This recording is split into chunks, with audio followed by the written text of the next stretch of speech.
The Appointments Committee is a committee of Parliament and operates like other committees of Parliament within our standing orders.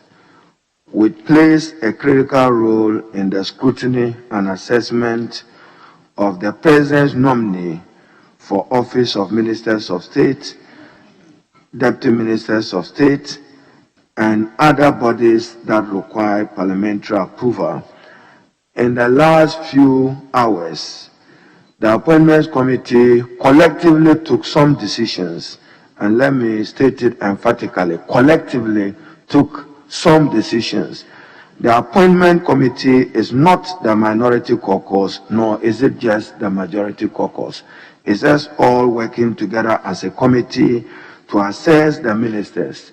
Yes, we examine knowledge of subject matter, we examine temperament when necessary, but certainly not whether a nominee is arrogant or not arrogant. That is not our business.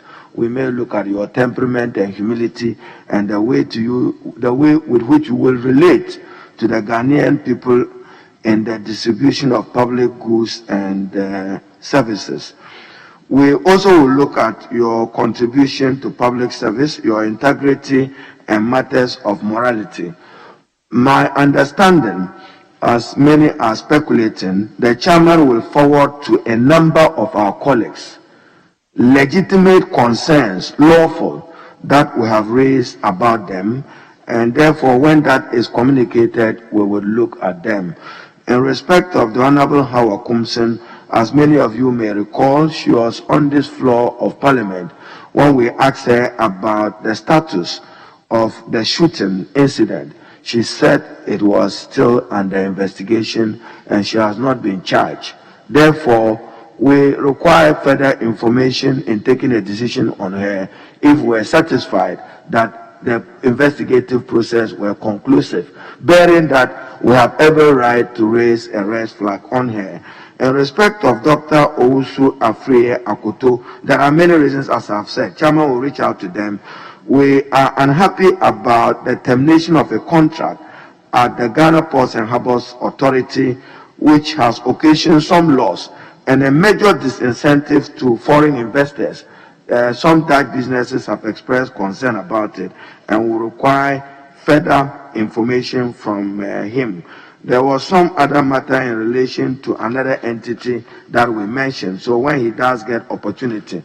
In respect of the Honorable Kojo Oppong Nkrumah, we are carefully reviewing the tape of his answers to our questions to appreciate the issues, but it had to do with oval microfinance and the official position of the Bank of Ghana on it. We require clarity from the Bank of Ghana as to whether he owes or not. There is a matter relating to a media house that is also being looked at. In respect of the Honorable Kweku Agyeman Menu, we demand that somebody must be responsible for the procurement of the Frontiers Healthcare Services Limited, which is charging Ghanaians $150 at the port. We seem not to be getting satisfactory answers as to how the procurement process was done and completed. We've had some evidence of some information of renting of offices in it. He has to respond to it, including the lab polyclinic that I may be visiting shortly to appreciate the state of work at the lab polyclinic.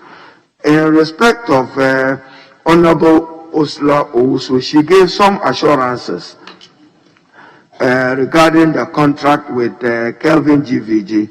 We are looking at it in terms of the monthly issue, but as I've said, her clarification on some matters relative to the closure of some radio FM stations.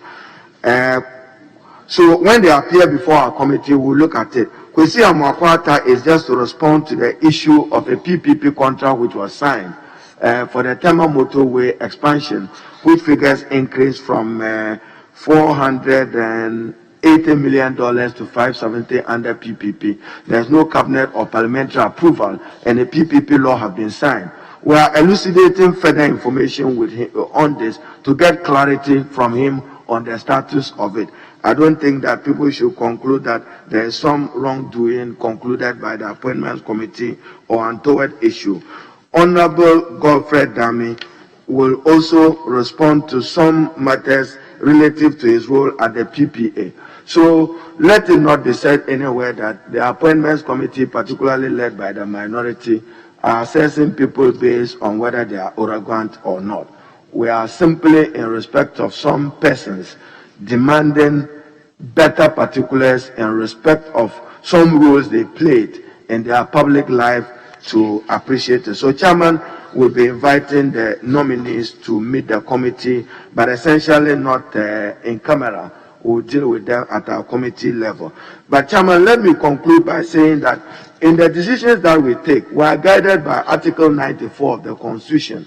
Minimum requirement to be minister and minimum requirement to be MP, and whether you have any proven criminal record or whether there is a commission of inquiry that has indicted you, which findings have not been set aside.